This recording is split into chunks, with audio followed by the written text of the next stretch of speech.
Mabili ba mga way salig nimo? Ipadayon lang ang imuhang gusto.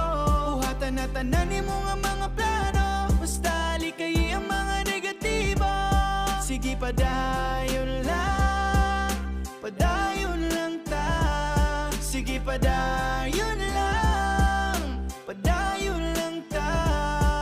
Ipadayon ng tikang padung sa ato ang pangandoy. Mabayloan ra naghayahayang atong kakapoy. Basta kay maniguro salig sa imong proseso. Ay sayon nga agianan padulong sa pag-asenso. Naagyon ng sakripisyo, kauban na sa biyahe. Tanan na tong haguan kay wala may isimani. Ang diskarte yung kaalambay wala na sa edad. Pabili bang way salig sa imong abilidad. Sa gulig paning kamot, ilang puro hinaot. Sugalig luhag singot para pangandoy maabot. Natural lang masayo, basta ayaw lang og kasapot. Puhon kita'y maghakot, ipabiling walay labot. Mga taong nakaminos, porket kita karon